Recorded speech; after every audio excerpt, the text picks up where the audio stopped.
Bismillahirrahmanirrahim. Assalamualaikum warahmatullahi wabarakatuh. Alhamdulillahirabbil alamin. Wassalatu wassalamu ala asrofil anbiya'i wal mursalin wa ala alihi wa sahbihi ajma'in.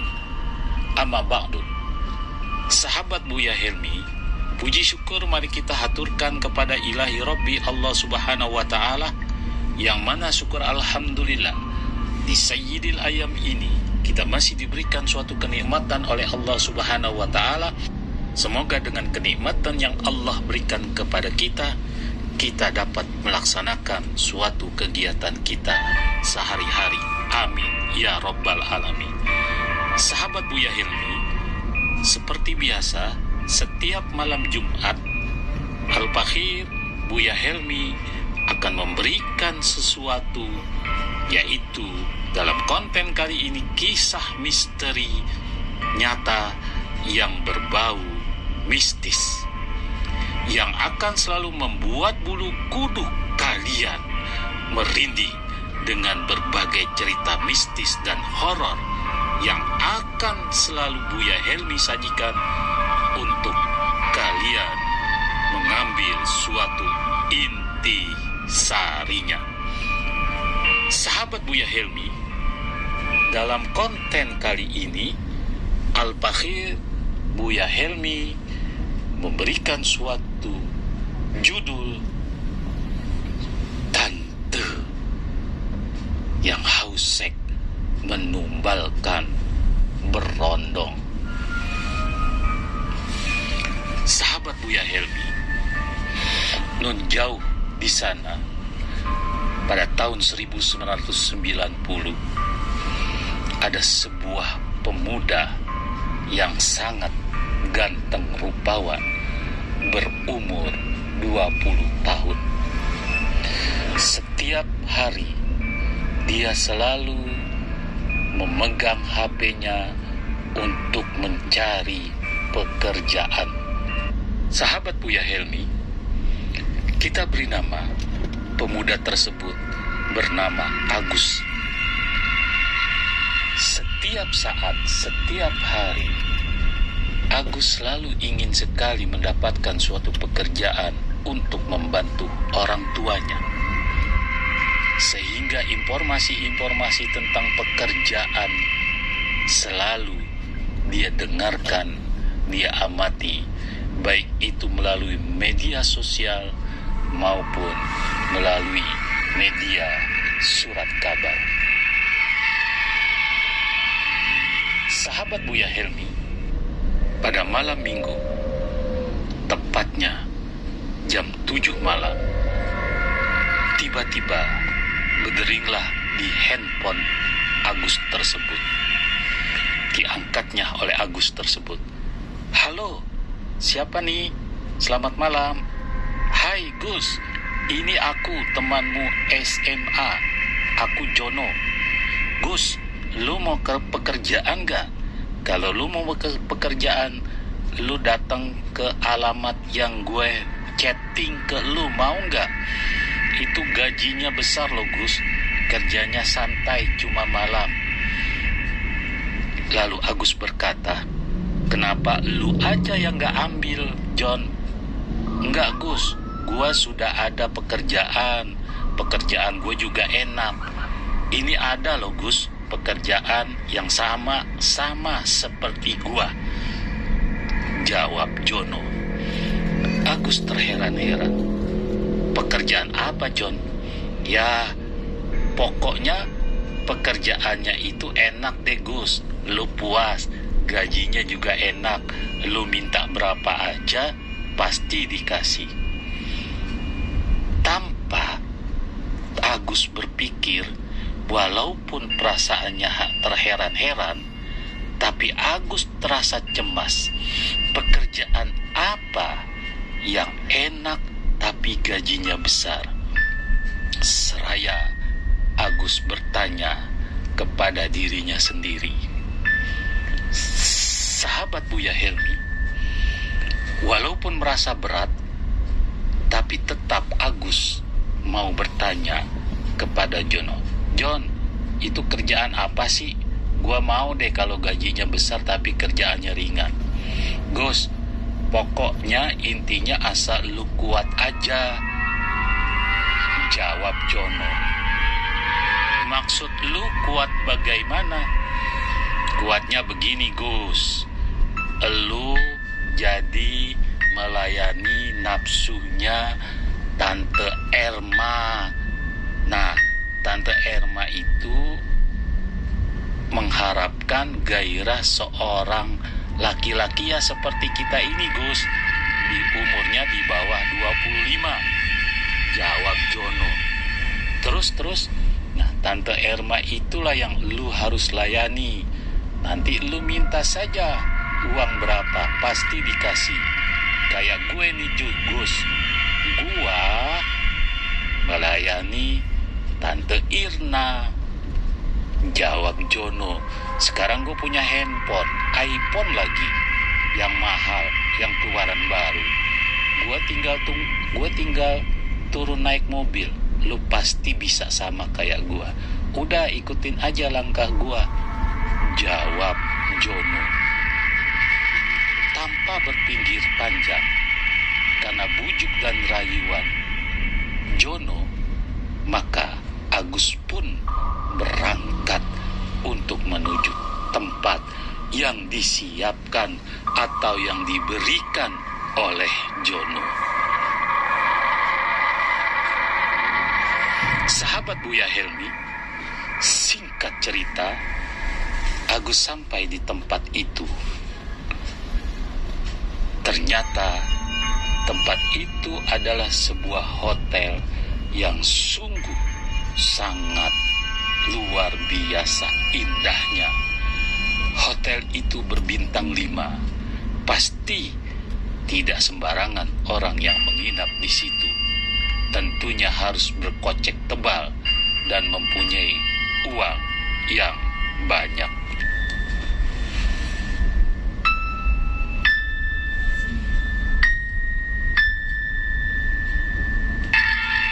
Sahabat Buya Helmi, sampailah Agus di sebuah hotel yang dituju, yang diberikan alamatnya oleh Jono. Kemudian Agus pun menelepon dengan nomor handphone yang juga diberikan oleh Jono. Selamat malam, Mbak. Saya Agus, temannya Jono. Oh, kamu yang namanya Agus. Ya sudah, kamu tunggu di lobi ya. Nanti aku jemput. Aku memakai pakaian warna pink ya. Baik, Mbak. Selang tak beberapa lama, Agus menunggu.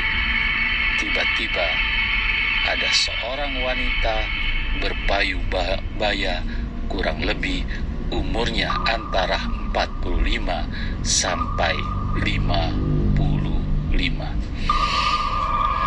Kamu Agus ya? Iya, Mbak. Mbak Irma ya? Iya, Agus. Yuk kita naik ke atas. Dua orang tersebut, Agus dan Irma, memasuki lorong lobi. Kemudian dia menaik lift dan sampailah di lantai kamar nomor 718. Sahabat Buya Helmi, singkat cerita, mereka sampai di kamar hotel tersebut.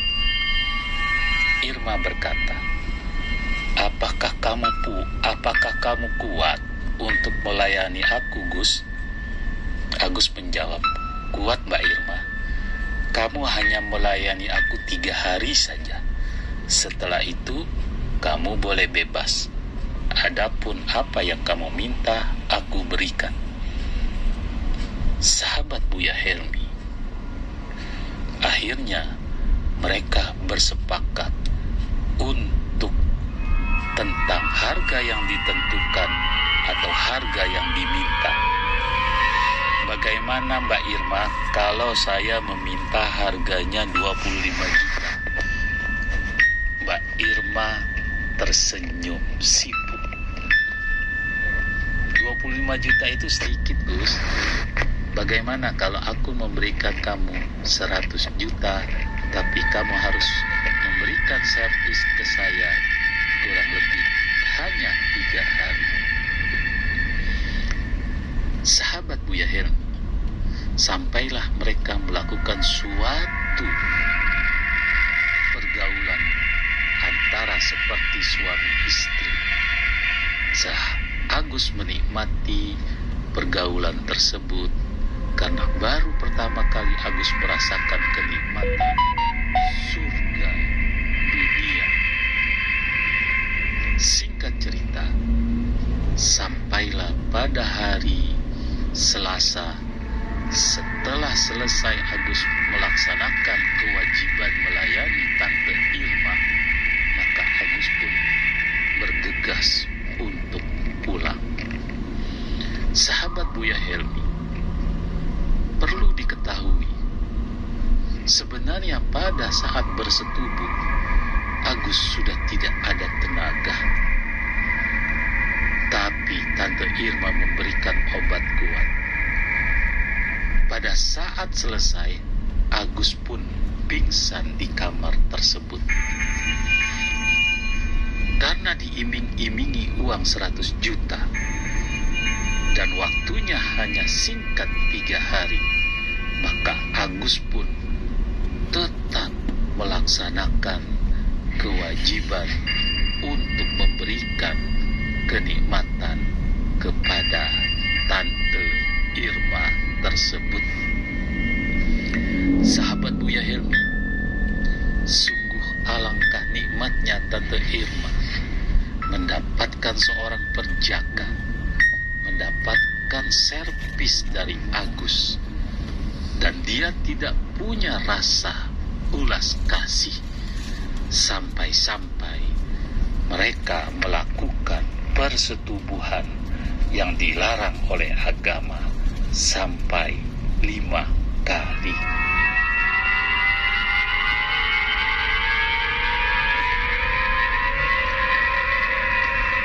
Sahabat Buya Helmi, tatkala Agus selesai dalam suatu kewajibannya, maka Agus ingin berpamitan kepada Tante Irma.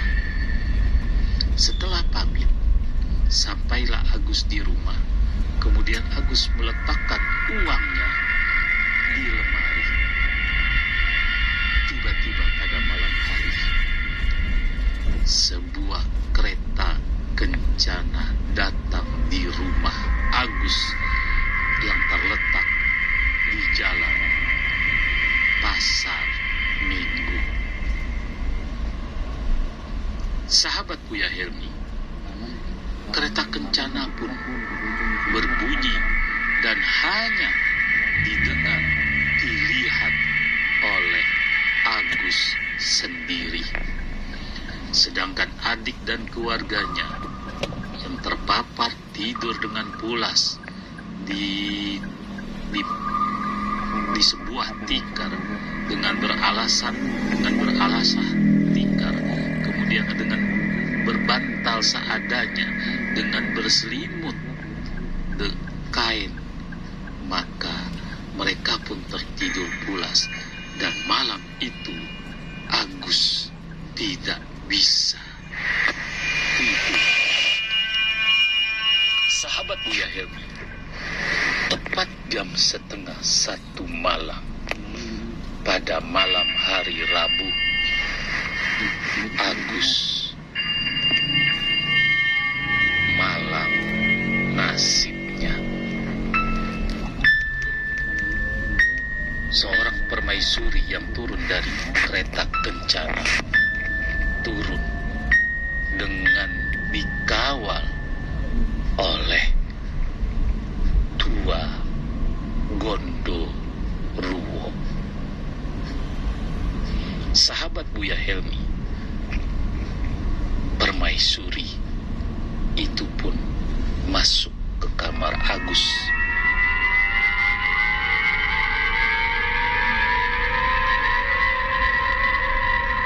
Dan berkata permaisuri itu, "Kamu sudah menjadi milik saya, dan kamu akan menikah dengan saya.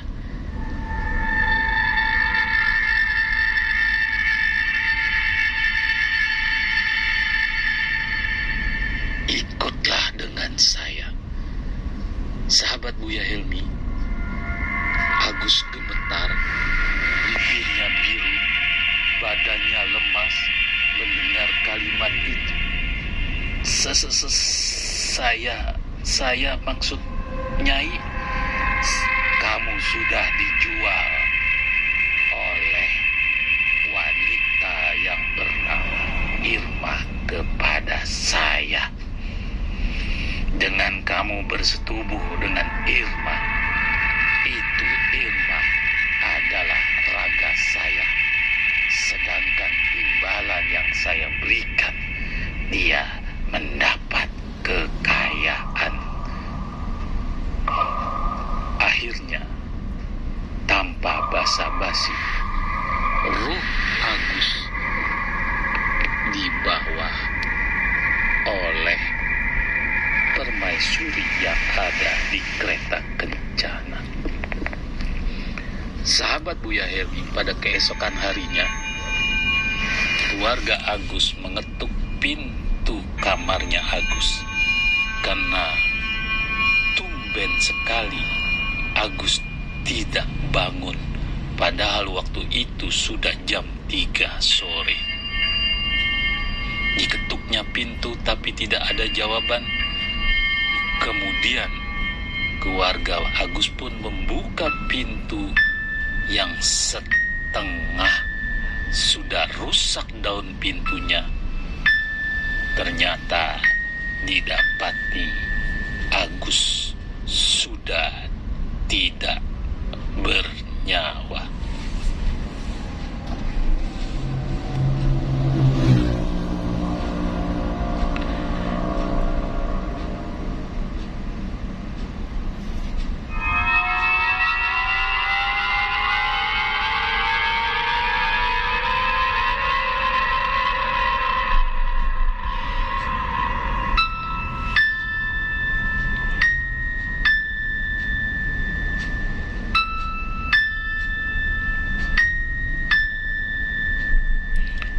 Sahabat Buya Helmi, sedangkan Tante Irma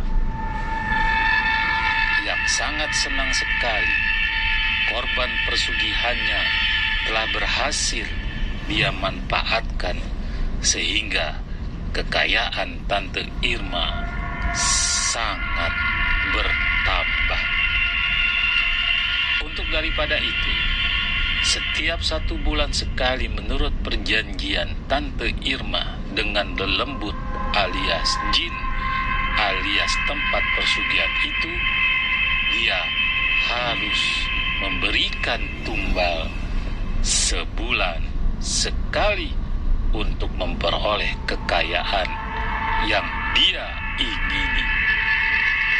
Harta kekayaan Tante Irma sudah terlampau banyak sekali mobil-mobil yang mahal, sedangkan rumahnya yang mewah ada 5 rumah, kemudian karyawan pembantunya itu banyak. Tapi persyaratan persugihan itu haruslah orang yang dia tidak kenal, seorang laki-laki yang berumur 25 ke bawah, tapi dia belum kenal sama sekali dengan laki-lakinya itu. Untuk daripada itu, dia harus menggunakan perantara yang bernama Jono. Jono merupakan kaki tangan Tante Irma. Jono merupakan suruhan Tante Irma untuk supaya mencari korban seorang laki-laki untuk menjadi tumbal Tante Irma.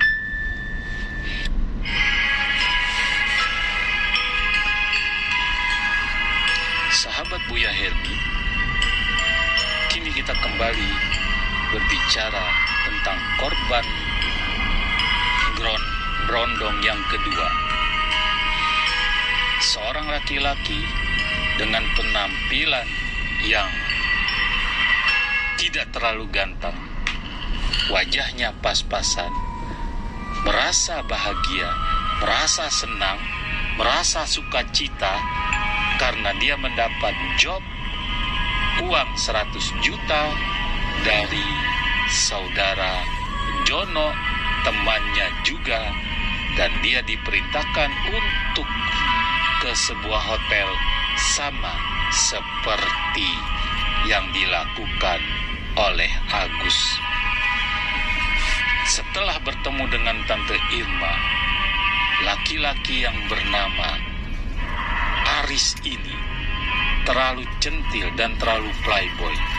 Baru ketemu saja sudah dipeluk Tante Irma, diciumi Tante Irma, dan tingkah lakunya sudah di ambang batas karena dia mempunyai perilaku gairah seksnya juga cukup kuat.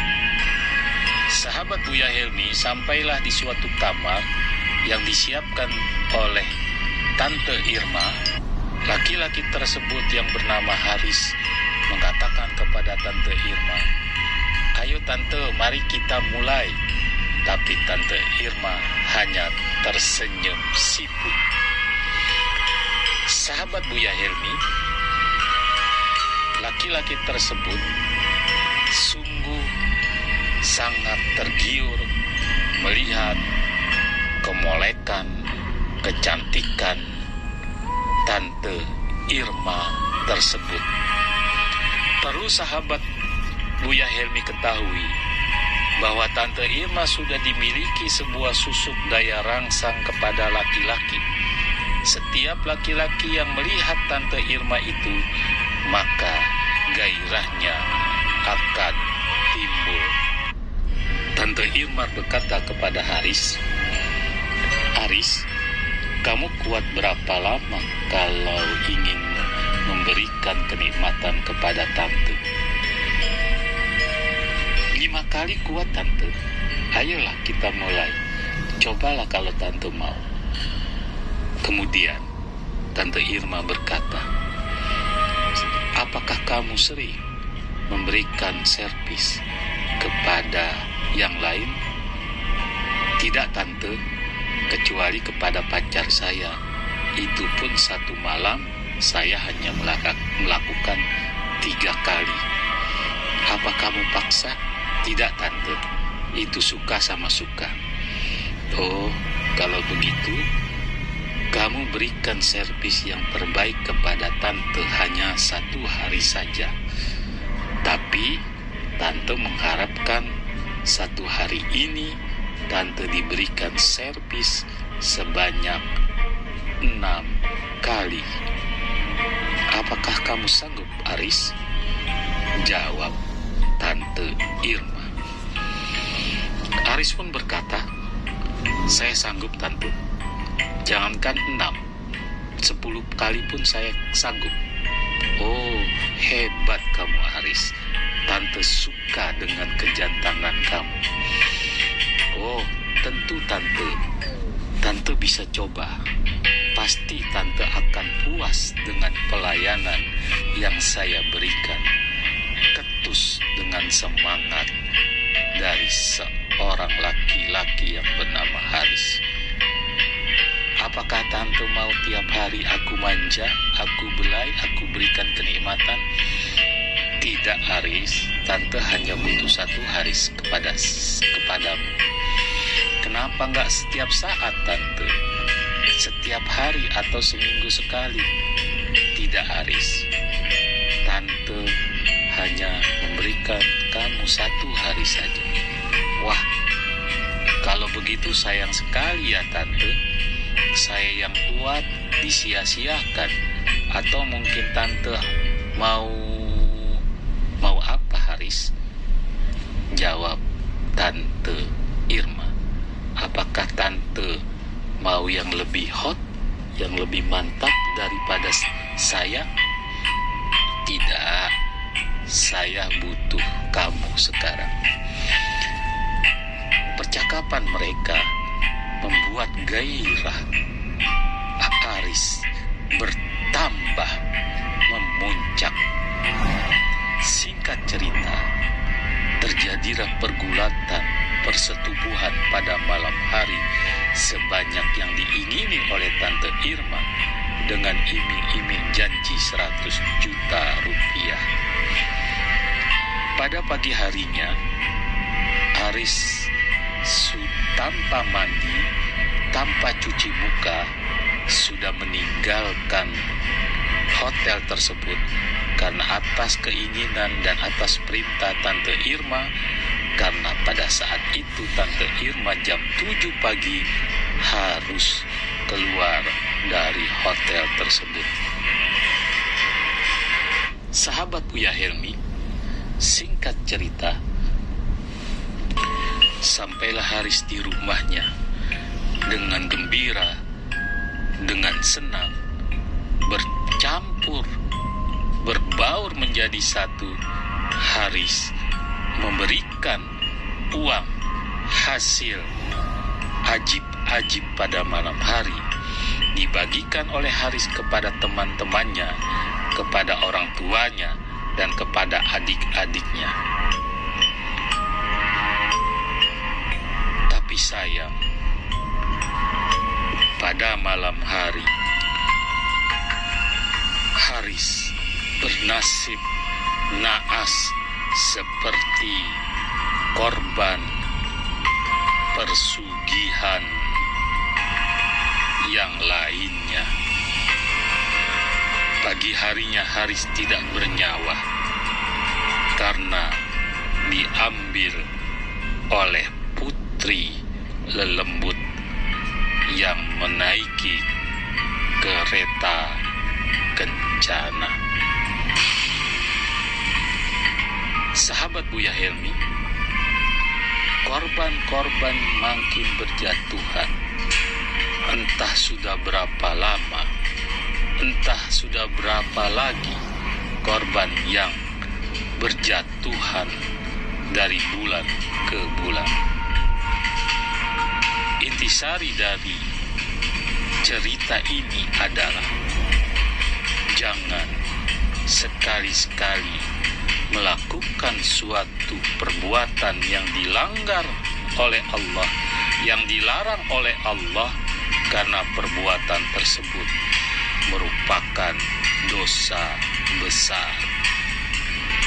Sahabat Buya Helmi, bersikaplah, bersyukurlah kepada apa yang diberikan oleh Allah, karena itulah jalan yang terbaik buat kita, sehingga apa yang terjadi dari kejadian di atas dapat terhindar untuk diri kita sendiri.